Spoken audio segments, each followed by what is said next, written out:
Bismillahirrahmanirrahim. Assalamualaikum warahmatullahi wabarakatuh. Baik Ananda semua dimanapun Ananda berada, kali ini video pembelajaran sosiologi untuk kelas 10 di KD 3.2 mengenali dan mengidentifikasi realitas individu, kelompok, dan hubungan sosial di masyarakat. Ya, jadi nanti di KD ini ada 2 sesi. Kali ini sesi pertama, ya nanti sesi kedua di bulan berikutnya. Nah, dalam hal ini babnya adalah individu, kelompok, dan hubungan sosial.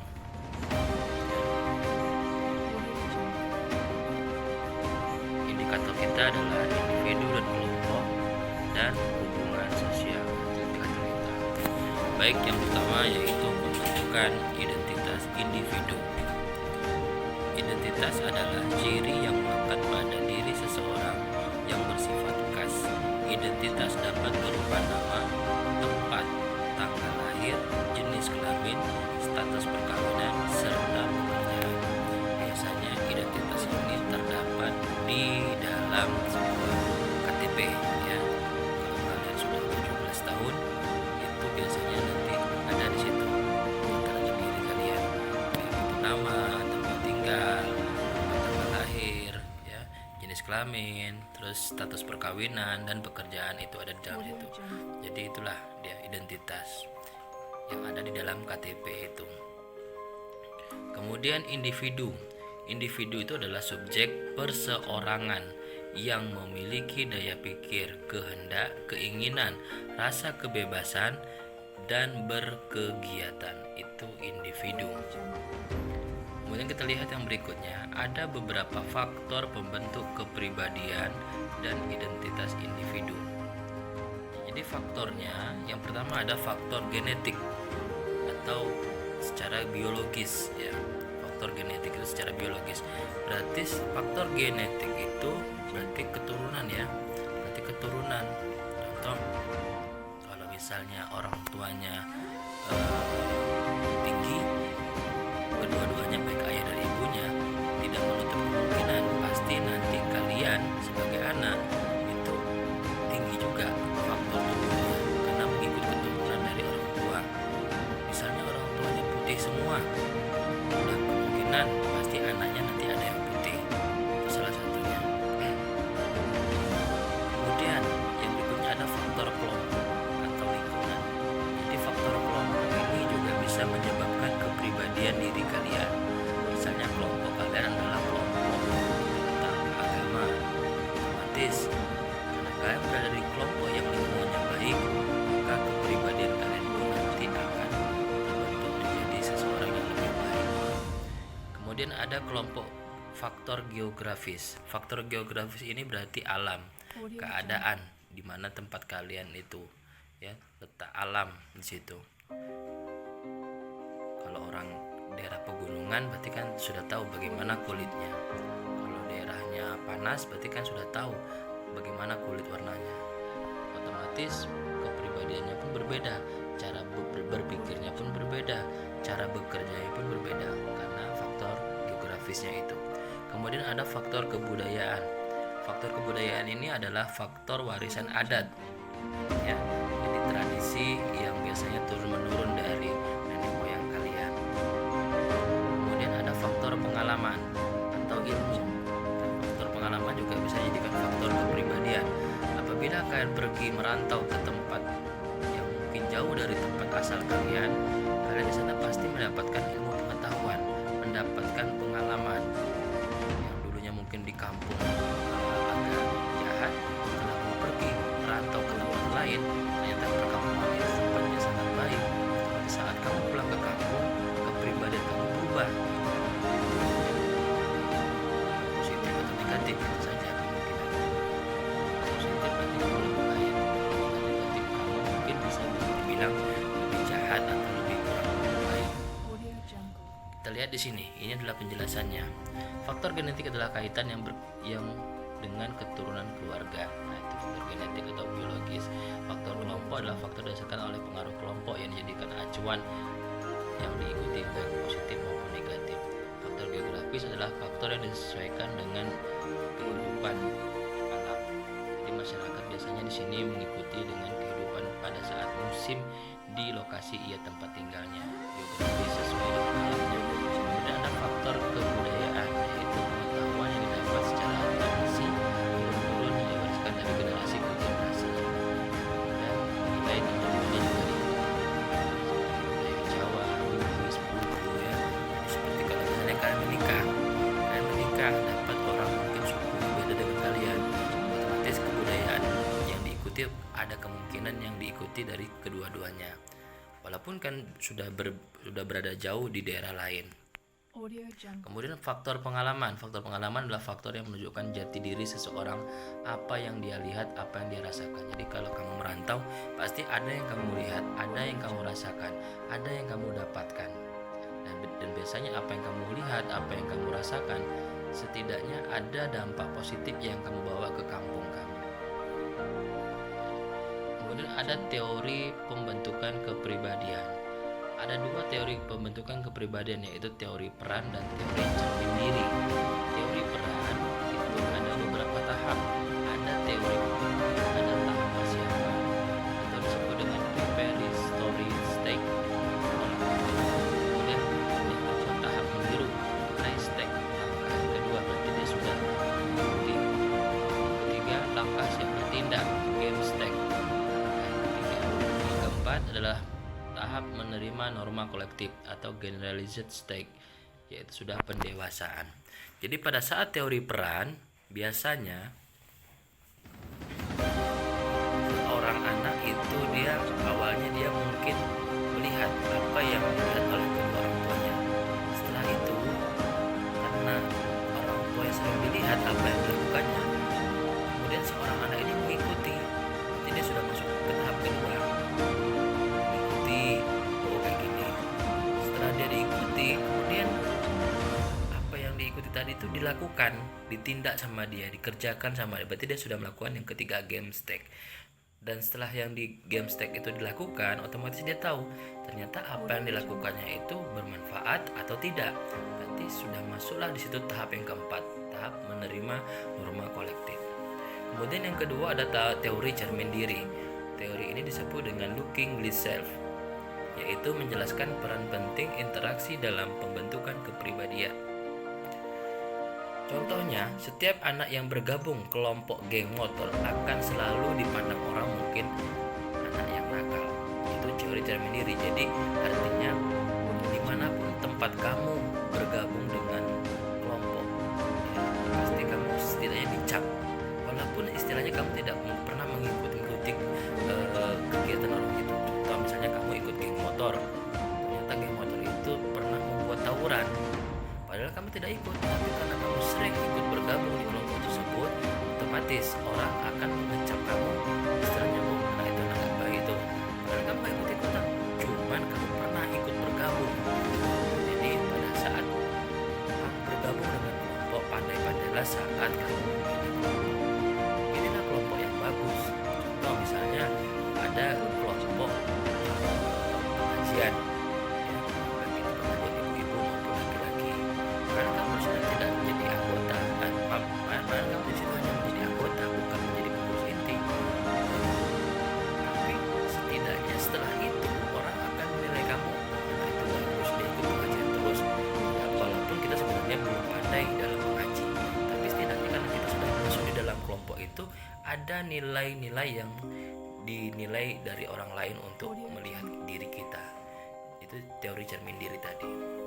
Kemudian yang berikutnya ada sistem sosialisasi. Ya, ini tadi dari tahap apa tadi? Dari tahap teori peran tadi ya. Nah, jadi ada tahap persiapan, meniru, bertindak dan menerima kolektif. Kemudian sistem tindakan. Jadi sistem tindakan ini adalah sistem sosial. Yang pertama sistem budaya dan ada sistem kepribadian.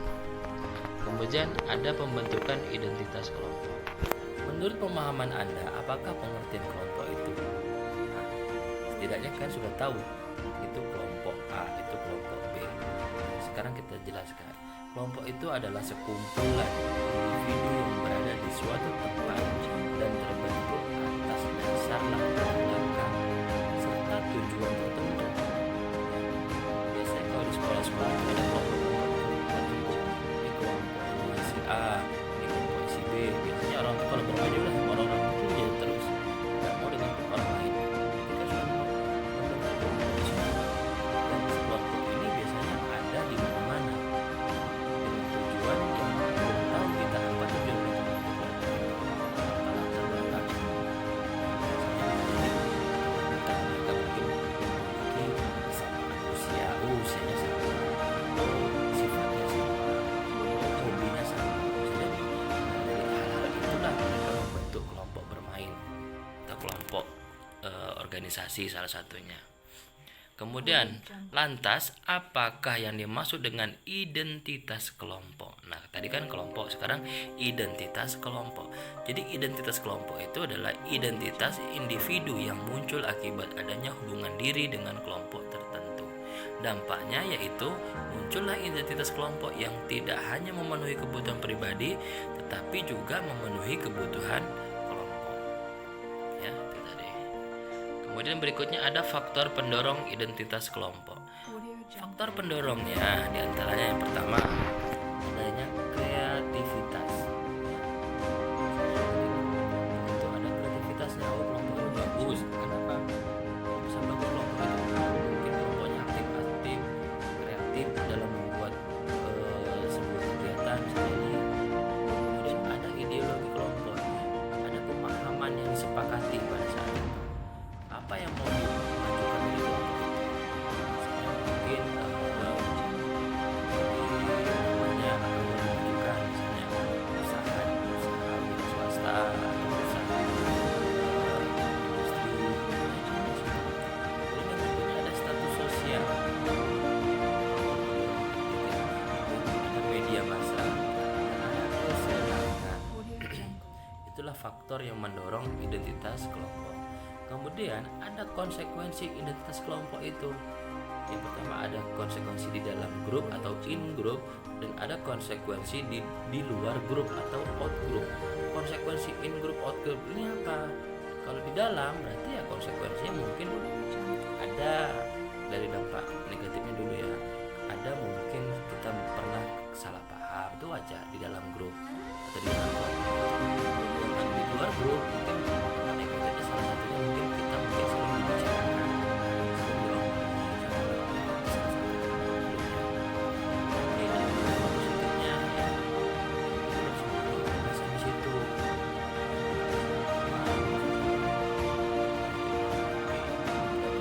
Itulah ada juga dampak negatifnya. Kemudian ada hubungan sosial. Hubungan sosial adalah interaksi dan komunikasi yang dilakukan oleh individu dan kelompok dengan tujuan tertentu. Ya. Kemudian bagaimana pula sifatnya, syaratnya, faktornya, dan proses hubungan dan dampak hubungan sosialnya nanti kita jelaskan. Nah, yang pertama, sifat hubungan sosial. Sifat hubungan sosial biasanya itu yang pertama tanpa rencana. Ya nggak ada rencana. Tahu karena kamu sudah nyaman dengan kelompok tersebut, nyaman dengan si A mungkin itu biasa disebut dengan istilah aksidental. Kemudian yang kedua berulang, ketiga tertutup, keempat resiprokal atau saling berbalasan. Berulang dan teratur ini mungkin kalau kamu sering jumpa otomatis. Kemudian yang kedua teratur ya, teratur di sini berarti kamu tahu waktu pada saat kamu berjumpa itu. Kemudian resiprokal, saling berbalasan, saling mengisi satu sama lain. Kemudian yang berikutnya ada syarat hubungan sosial. Syarat hubungan sosial ada yang pertama ada kontak sosial. Nah, dalam kontak sosial itu ada beberapa kategori.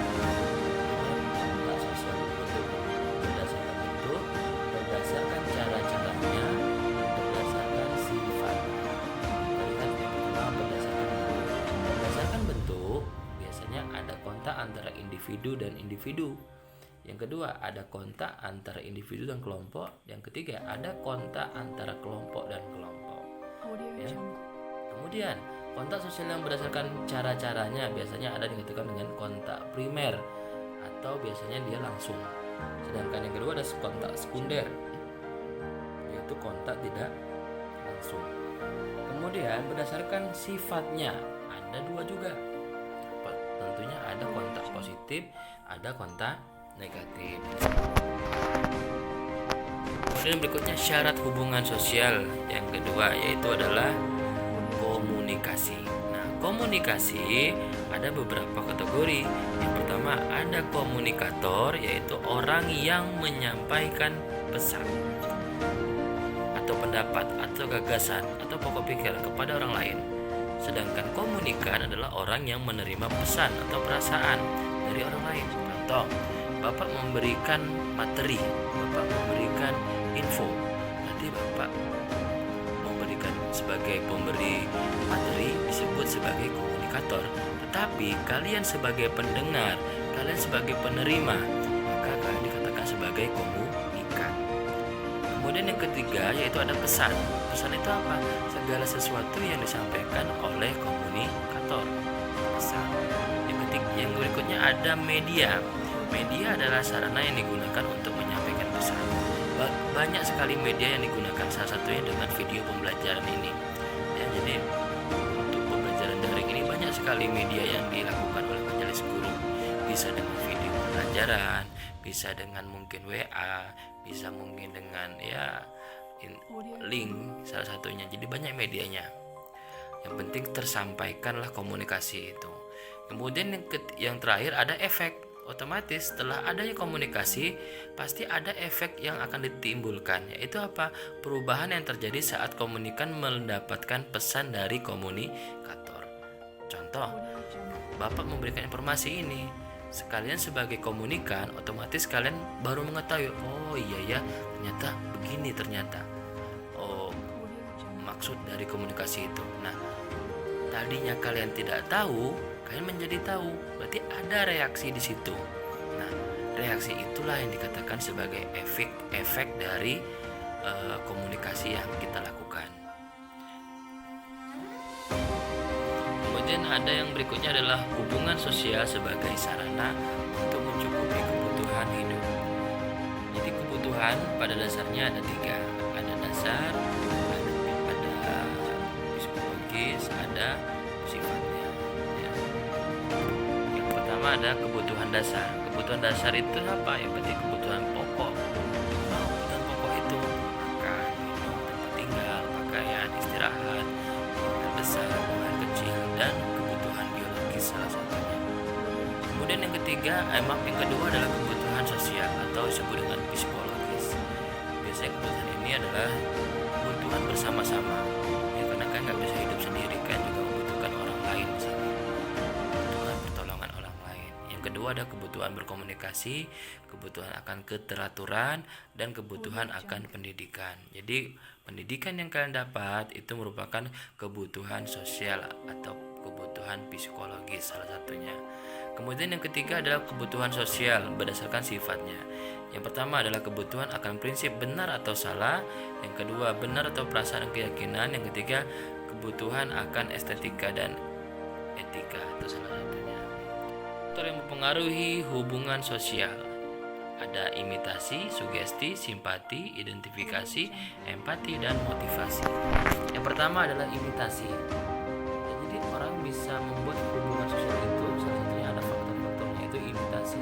Imitasi apa itu? Imitasi itu meniru, mencontek, mengikuti gaya orang.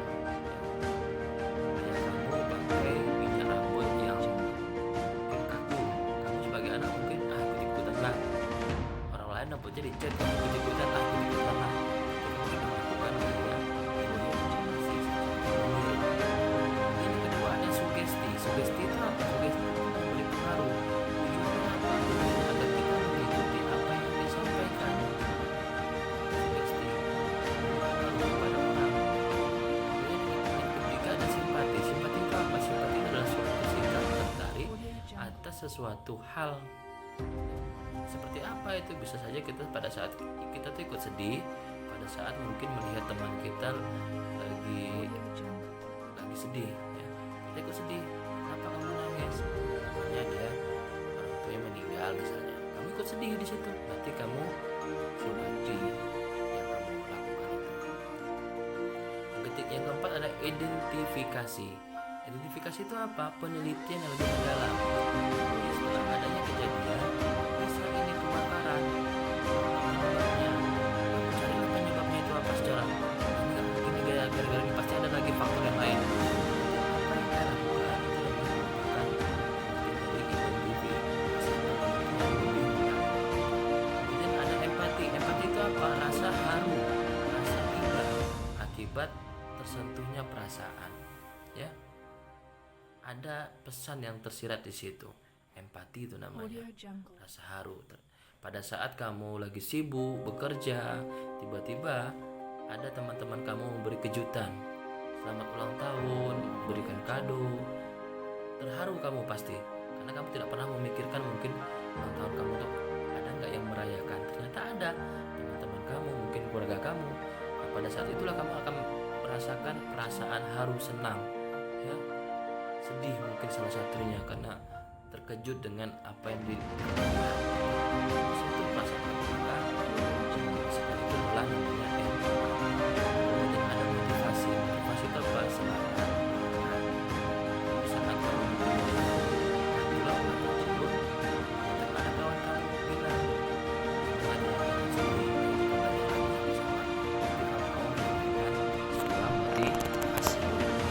kemudian ada proses hubungan sosial.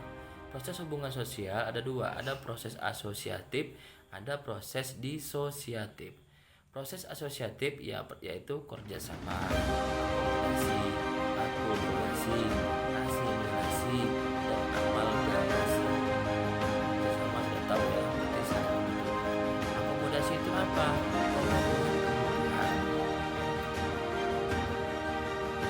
Akulturasi itu apa? Penggabungan dua kebudayaan. Asimilasi itu apa? Pembauran antara penggabungan dua budaya tanpa hilang yang asli. Ya. Amalgamasi itu apa? Proses perkawinan antara etnik atau ras yang berbeda. Itu amalgamasi. Jadi dari beberapa item di sini proses asosiatif mungkin antara akulturasi dan asimilasi mungkin kalian wajib bisa memilah kembali ya. Ulang kembali. Jadi akulturasi ini adalah penggabungan dua budaya digabungkan jadi satu ya. Otomatis kalau sudah digabungkan keduanya ada muncul kebudayaan baru di situ. Kemudian asimilasi digabungkan yang kedua-duanya tapi yang lama tidak hilang. Kalau akulturasi tadi hilang, kalau asimilasi dia tidak, itu bedanya ya. Kemudian ada proses disosiatif. Disosiatif ada tiga ya. Kompetisi, jadi kontravensi. Kompetisi berarti ada lomba di situ, pertarungan di situ. Saling menang, ada yang kalah, konflik, ada yang bersalah. Jadi ada kontravensi. Kontravensi berarti adanya problem di sini, adanya masalah yang mungkin masih bisa dibilang masih dicari tahu penyebabnya. Bisa tidak bisa masih kita cari penyebabnya. Kemudian ada dampak hubungan sosial. Dampak hubungan sosial ada dua, ada dampak positif, ada dampak negatif. Dampaknya apa?